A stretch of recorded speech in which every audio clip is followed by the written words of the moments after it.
I don't want to call it a series, but there is a lot of ways Dokkan could genuinely improve.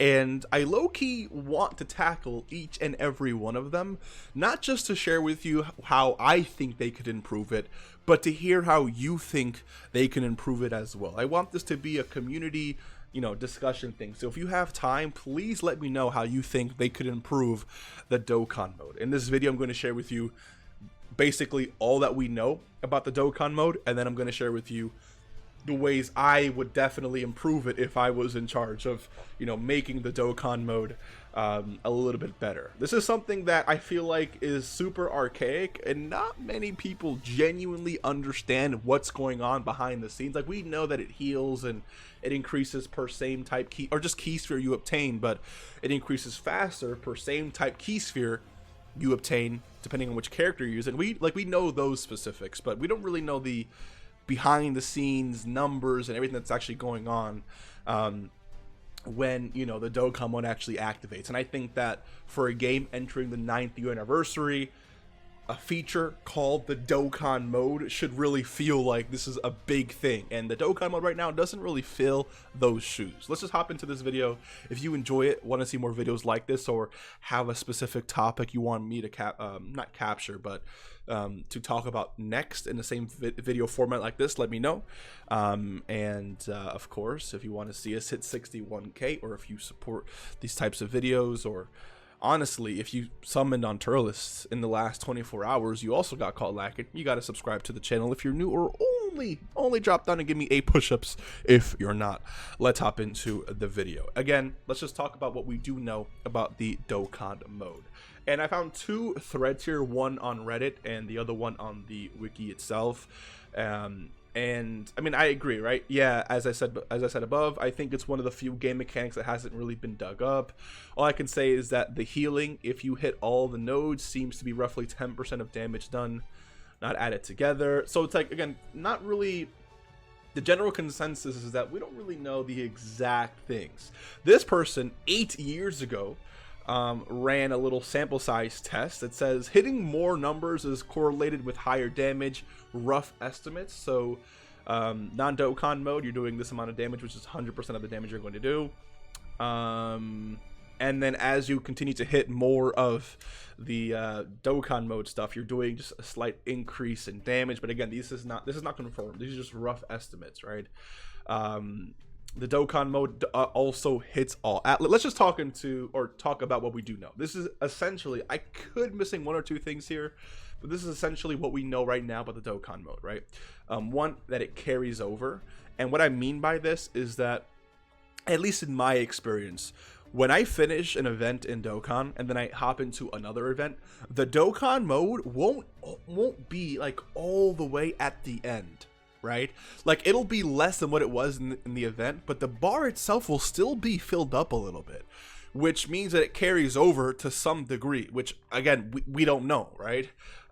Also, it takes key spheres to fill up, and additionally, it actually fills up a little bit faster if you collect the same key spheres as the character you're attacking with. We know that. Auto activation. So basically, auto activation means that when you're attacking with a specific unit, the moment the Dokkan mode activates, it like the character you're attacking with, the first character you're attacking with, which is the next point here, is the one who launches the Dokkan attack, the Dokkan mode attack, right? There's no way to go about it. There's no way to say, you know what, I'll save the Dokkan attack for next turn. It's just auto activation. The moment you fill up that gauge, the next character who's attacking first, whoever hits that 12 key or 18 key first, boom, it's done, right? Then the next one is it just does a little bit of increased damage. Again, we know it's correlated to the numbers that you actually hit, right? 1, 2, 3, 4, 5, 6, 7. And then we know that it attacks all enemies. We know that enemies can't evade it, and we know there is definitely some healing to this. Now, in my experience, it always has been 100% healing at the end of turn, but apparently it's not 100%, which can definitely be like a little bias on my part, because I don't really focus or care about the Dokkan mode really that much. So maybe I only experience it, or maybe I only realize it when the healing is 100%, right? So again, there's a lot of unknowns. about the Dokkan mode, right? This is, again, all that we know. Now let's talk about ways that I think we can actually improve on the Dokkan mode, okay? This is the entire list right here. Again, let me know what you think. So the first one is the Dokkan mode doesn't carry over, but takes less ki to activate. We actually don't know the specific amount of ki needed to fill up the entire bar, but we can definitely, you know, say it takes a few hundred, right? This is not, maybe not a few hundred, maybe like 3. Again, I couldn't even tell you the exact amount of ki that it takes to fill up, but it's definitely not a fast process, right? Now I think that if we lowered the amount of ki it took to actually activate the Dokkan mode, but took away any progress when you hop from event to event, I think that's a definitely fair thing to do, especially if you integrate the next point, which is ki meter displayed when filling up gauge, right? So if you guys remember, the Z-Boys actually introduced this mechanic for their standby skill, where we can actually see how much ki you actually, you know, use or build up or collect to essentially launch their standby skill. They can do the same exact thing right under the Dokkan, you know, mode gauge. So let's say it says 0 out of 100. We know we have to collect a total of 100 ki spheres to fill up that gauge. It also tells us how much ki we're missing. Oh, 11 ki or 9 ki, or we're missing 20 ki. Like, if you know you're missing 30 ki in advance, then you know kind of like how to structure your next few rotations, right? Like, it allows you to kind of plan in a way. Oh, I'm facing Rose right now. The next fight after Rose is Zamasu. Zamasu is a really hard fight, and I know I'm only 30 ki spheres away from launching the Dokkan attack.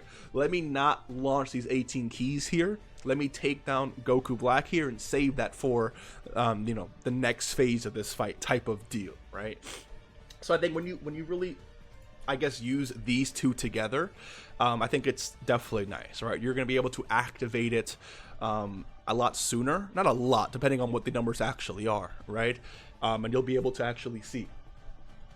Once it's filled, you have 3 turns to activate, including activated turn. So one weakness of the Dokkan mode, like I mentioned before, is once the Dokkan mode or Dokkan gauge is like fully built up, you have no control, right? The character who's attacking next, the character who launches a super attack next, is the one who will actually launch the Dokkan attack, right? So for example, you have this rotation here with Yamcha. Let's say, for example, we could super attack with Yamcha.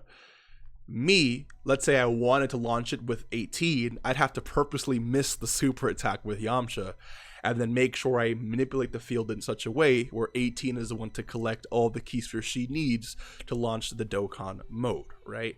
But here, it's no longer really too much of an issue.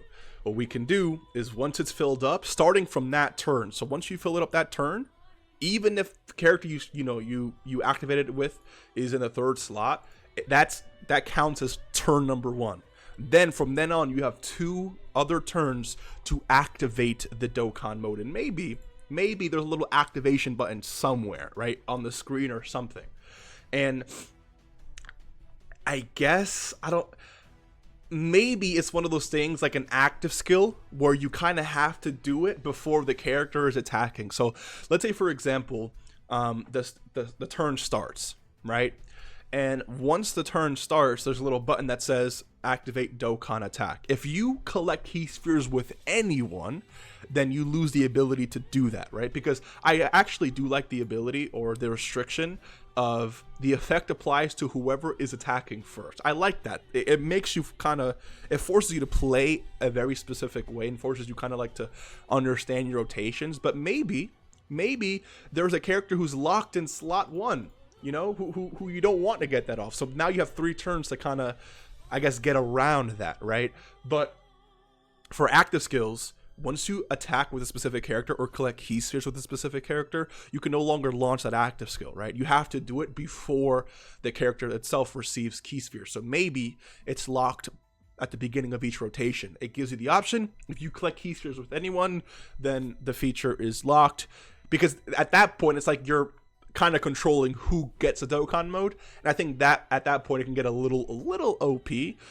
So I think there's more strategy by allowing you to select it or allowing you to use it for 3 turns only. Once, of course, within the 3 turns. You have a choice at the beginning of the rotation. You collect key spheres, the choice is gone.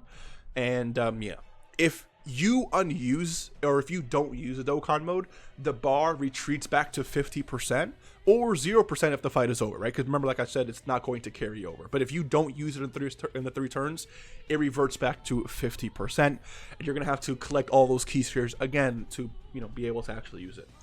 It's applied to whoever is super attacking first, like I mentioned before. Massively raises attack by 100% of attacking character, obviously. Now, this value may be super underwhelming for what Dokkan mode currently is, and if that's the case, we can just increase it, right? Just, again, the number is not really what matters. What matters is knowing what's going on, right? Because if I know that my character's attack is going to be raised by 100%, then I'm going to maybe want to do a certain character or put a certain character in a specific position. Or like if we know the Dokkan attack is going to be raising attack and defense by 100% for the next turn or whatever, then it kind of gives me information that I could really use to set up my rotation. So the number itself here doesn't really matter. What matters more is knowing, right? If this were to actually get a revamp, knowing what is actually happening with this Dokkan mode. And then we already know it's guaranteed to land.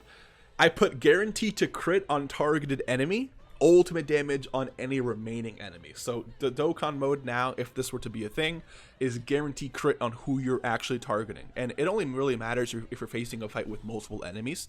But let's say you're facing a fight with only one enemy, it's guaranteed crit on that enemy, right? So all the little nodes that you click to increase your attack, whatever the attack buff is, it's guaranteed crit no matter what. But if you're, let's say you're an SBR, then what you can do is launch it, guaranteed crit on whoever you're targeting, but everyone else, it'll just do ultimate damage. And then 100% heal guaranteed at the end of turn. So, like I mentioned before, the heal tended what am I saying? The heal seemed like it corresponded with how many of the numbers you hit on the Dokkan mode or other specific things that we don't really understand. But this is guaranteed to heal you by 100% at the end of turn. So you have to not only launch the Dokkan mode, but survive for the rest of the turn. And once the next turn kicks in, boom, you will have regained 100% of your health. So maybe if you have 3 turns to activate this, you maybe want to wait for a turn where you take a good amount of damage, right? There's a lot of strategy, I think, behind this. But yeah, let me know what you think, right? Not too long of a video, not too long of something to really talk about. It's just, I think this is a great way to kind of revamp the Dokkan mode and then maybe tweak it if we need to over time. But having, I think, like it being guaranteed crit, guaranteed healing, right? Once activated, whether you hit the nodes or not. The moment you activate it, even if you hit the nodes or not, you're guaranteed to heal. So it's like you can have essentially a time where you activate it just to get the heal at the end of the turn, but you don't really want to damage the enemy too much because you still want to stack with your characters, for example, right? Again, it's all strategy at the end of the day. So having 3 turns to activate it, 100% heal, knowing exactly what's happening with my units, the guaranteed crit, I feel like the key meter, so we know exactly, like, I think it's just when everything is like, you know, weaved together, it makes for a really useful mechanic that we can really take advantage of in specific fights, where otherwise we just don't really know what's going on. So let me know what you think. Hopefully you enjoyed. I'll see you in the next one. Take care and peace.